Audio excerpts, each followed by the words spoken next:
Hello, Texans. I'm Susanna, and this is the Susanna Gibbs Show. Thank you so much for being with us today. On this podcast, we focus on Texas people, artists, idealists, entrepreneurs, and today, a Reiki master. She's an energy healer, and I'm excited for you to meet her. I love her. I've known her for a few years. The insurance agency sponsors this podcast. We're going to do an insurance tip at the end, and yeah, it's going to be a good one today. I got a good story for you. I can't wait to share it. And now, on with the show. All right, welcome to the show. Introduce yourself to everybody listening. Hi, everyone. My name is Laura Tolumbis. I am an intuitive life coach, a master Reiki healer, a holistic nutritionist, and a yoga teacher for many years. So not much that you're working on. No. Yeah. So I always really struggle with explaining Reiki to people. Yeah. Like I try and explain it, and I feel like I get kind of like a glazed look on people's faces, and they smile and nod, but I don't feel like I do a good job. Can you give us a good explanation of what is Reiki? Yes. And, it's so interesting because I do feel like there is an aspect of it that is sort of elusive. And even for me, I've been doing Reiki on people for over 10 years. And for me, it's sort of like I know that it works because I feel it, and people have incredible results. And so what Reiki is, it's energy healing. And if we take, the viewpoint that everything in the world, in the universe really, is made up of energy, we're just channeling it and moving it around. And so Reiki, it actually means life force energy. And we're using the life force energy both in the universe, the universal life force energy, and then the life force energy that is present in your own body to shift the reality, to shift the, cellular experience that you're having. And so what happens is it's a pull system. Whoever is being worked on, their body is pulling the energy. And the beauty of Reiki, what I probably love the most about Reiki is that you're not getting more or less than what you need. And because your body is attuning and bringing in what it needs in the moment. Okay. So energy healing. Who came up with Reiki? Like, how long has Reiki even been around? So there are lots of stories about this, but this particular system of Reiki, which is Usui's system of Reiki, it's a Japanese form of energy healing. And, supposedly he went to a mountain and was meditating. He was a monk. Everybody's always on mountains. Oh, yeah. It's so easy to get all this information and to meditate when we can just turn away from the world and, go hang out on a mountain and, get all the answers. And there is some truth to that, right? When we meditate, when we sit with ourselves, we do get information. And that wisdom is both coming from an internal space and then the external space, again, of that universal life force energy. And so it said that he was meditating on the mountain and, this whole concept came to him. And the fact that, we can heal each other, using this system. And so it was sort of channeled into him. Later on, there's a whole conversation about the fact that he went back into the world and he started healing people, and he eventually ended up in the US and then at the University of Chicago, but there's no real documentation on that. Eventually the Reiki was handed down actually to two women because most of the original Reiki masters ended up going into World War II. So as far as the lore goes, most of those original masters died. And so, but, this woman, Dr. Takata, Mrs. Takata was literally handed the Reiki, mastery, which what she is then the one who ultimately, you know, push the Reiki and continue to train masters and train people to do it. So Usui was on the mountain at what age? I mean, what time period? Well, it had to be before 1938. Okay. So for some reason, I was thinking it was like in the 1890s, but I could be pulling that out of no, I mean, you myth honestly and legend. It's so funny. I was looking through the history because I was like, am I remembering this all right? And I'm not exactly sure of the when. Okay, but He was Takata doing got that. it when? Right. Takata got it after like World War II. So and we're talking she's the one, or during, like, 1948. yeah, well, she got it around 1938. Oh, yes, Okay. I'm sorry. It was rediscovered in the late 19th century by Japanese, you know, Dr. Mikai Usui. So, it's so funny that I like do this all the time and I don't know where all this came from. And I always have to go back and look because there's too much stuff in my brain. But the reality is, you know, he was, again, because there's so much potential, like, untruth to some of it, because he talks about how he was, you know, looking to see what Jesus was doing, basically, like, how was Jesus healing people by laying hands on people? And so he went into that sort of stream of looking, and then he started, you know, researching Buddha, and, like, there's not going to be a lot of like real Christianity in Japan at the time he was actually looking at this. So there's just a lot of like sort of incongruous, you know, information here. It's so fascinating, though. There's so many. When you look at one of my dreams, I really want to have. I have a minor in English, and I want to have a master in English, but with a religious studies, because there's how the different religions intertwine going back for forever is so fascinating. Yeah, to me. Yes. And I never ever once in all the times I've come to you for Reiki, and I know that it's about putting hands, but I never once thought of Jesus laying hands and somebody going, how did he do that? Right? Because initially I'm like, well, you can read the Bible literally, you can read it as an allegory and myth. And so in my head I was like, well, that's a myth. But to flip the script and go, what if he was doing a form of Reiki? Yes. Is fascinating at the same time. So let's stay on this laying of hands. Can you explain a little bit, like if somebody comes in and does Reiki, it's like, what is this energy healing process like? So for me personally, the way I work is somebody comes in and they sit down with me and we have a conversation, because for me, I want to have at least some sort of context about what I am dealing with. Now, you don't have to do it that way. Somebody could walk in the room, lie down on the table, I can put my hands on them, and that could be the end of it, right? We can just do the Reiki, let it do what it does, let it work what it's going to work out, and be done. For me, so much of my healing process, and therefore what I offer as a healing process, is about pulling apart grief, pulling apart trauma, pulling apart, you know, why we are where we are in this moment in time in our lives, and how our experience of everything that has come before this moment is affecting us, is guiding us, is moving us, and is, you know, informing our next move on some level. And so I like context. Now, the beauty of what happens here is I can take that context then, and I can know to a certain degree the intention I'm going to set for that person.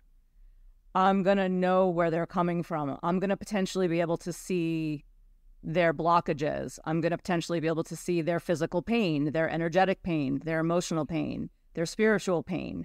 And part of that is going to be in the words they tell me, and part of that is going to be in what their body tells me as I'm moving through the energy healing. So when someone comes, when we finally get to the point where, you know, someone's on my table, you know, I make sure they're cozy, you know, I make sure they're comfortable, because the number one, piece is I want them to be at ease and available and receptive to the healing. And after that, I cover them with blankets. I play some music. I do a little bit of crystal healing, and, I brush down their energy field. And once I do that, I place my hands. There's a protocol for how the hands go. Did Takata develop this, or is this what was handed to her? This is what was handed to her. The master teachings were supposedly handed to her by Usui. Okay. Okay. And then he had decided to, she went into his basically clinic, his Reiki clinic, to heal something that she was supposed to have surgery for. And then it healed her. And so he attuned, and then so she begged him to be attuned for the Reiki. And then I think there was one other woman, and I don't know who that was, but it was the two of them that essentially, kept it going. But the hand placement, I always think is interesting, because the hand placement is a guide. And then there's always, well, you can go somewhere else if you're called to. And the other part of that conversation is it doesn't matter where your hands are. So it's so interesting, because I can have my hands over somebody's eyes or alongside their face or behind their head, but I could be healing their liver. Right. So it doesn't necessarily matter where the hands are, so to speak, except that there's a protocol and there's a ritual, and the protocol and the ritual creates a container, and that container creates an intention. And so we move from I know where I'm going to go. There's no surprise. I mean, sometimes very rarely is there a surprise. I pretty much go to the same place all the time. So you talk about, you're like, well, my hands may be on your eyes, but I'm healing your liver, which is, it's hard, I think, for a lot of people to understand how Reiki can work when you're like, energy healing can't fully be explained. Like, science can't say why Reiki works, but I know that there's, like you've even told me about how science is starting to use Reiki in hospitals.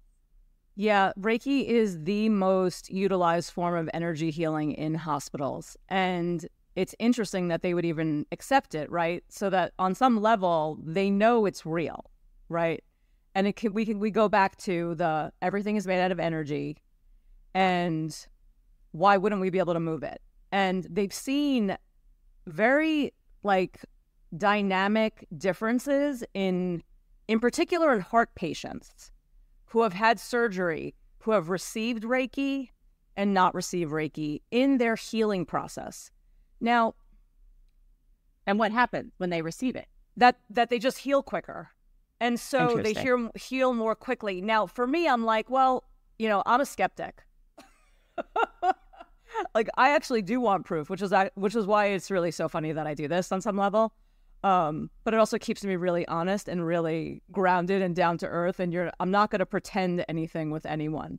But it's there are so many variables that are going to lead into why people heal faster than other people. Okay, maybe they exercised more. Maybe their diet was different. Maybe their maybe their stress level was different. I mean, there are so many distinct attributes and variables that can lead to somebody healing more.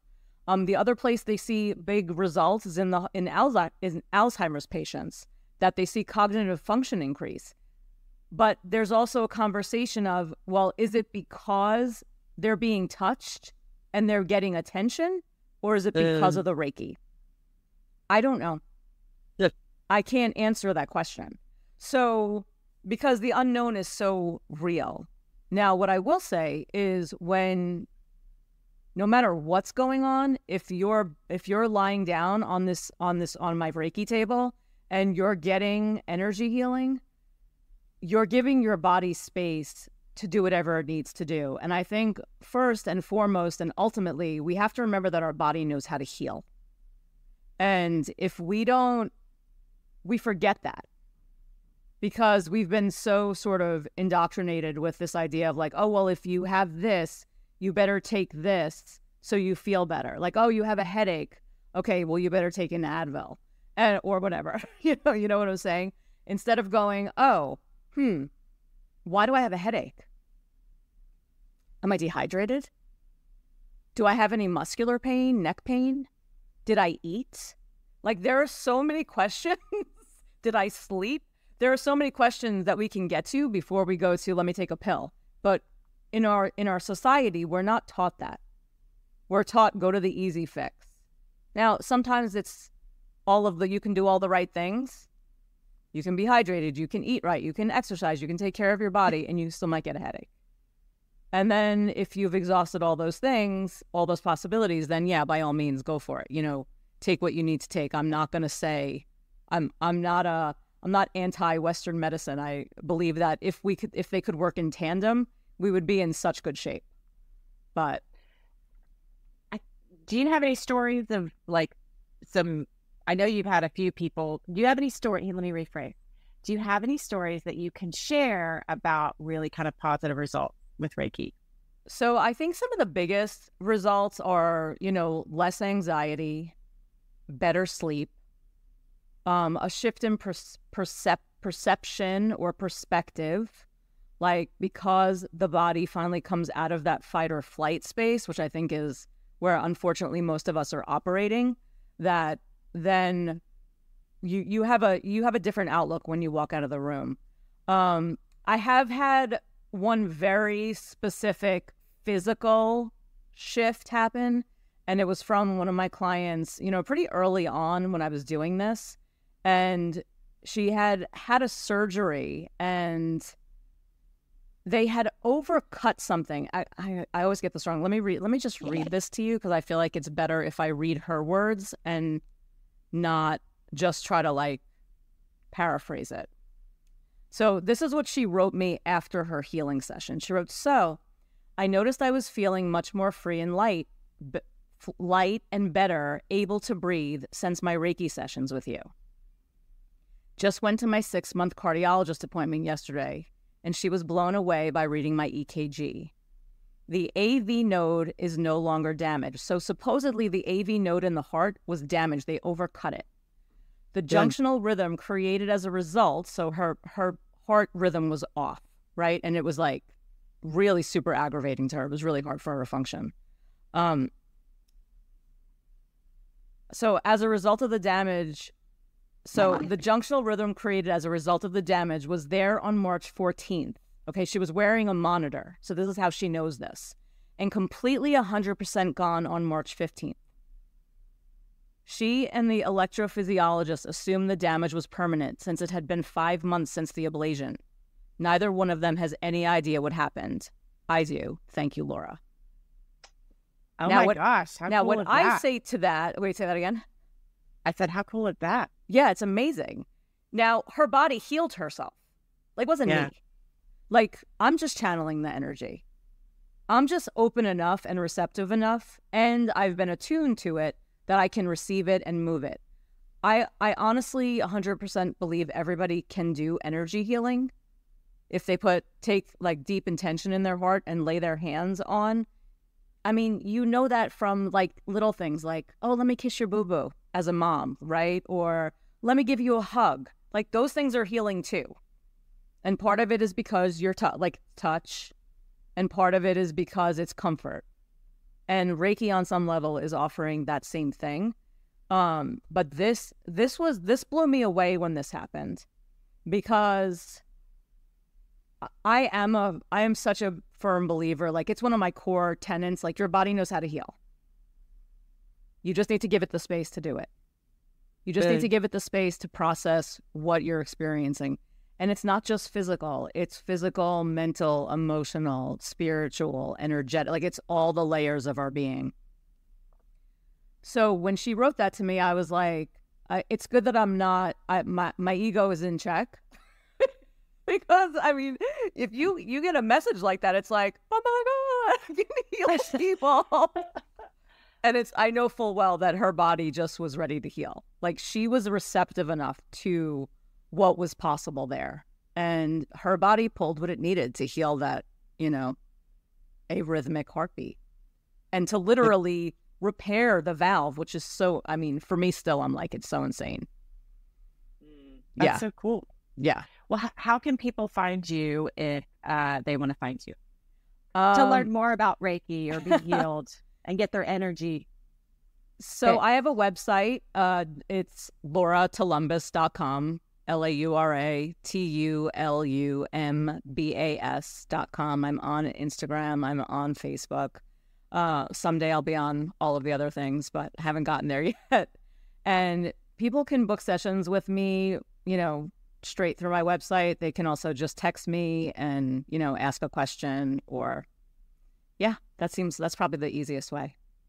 All my information is on the site, so people can find you. People can find me. Is there anything else that we didn't talk about that you want to mention before we wrap this shindig up?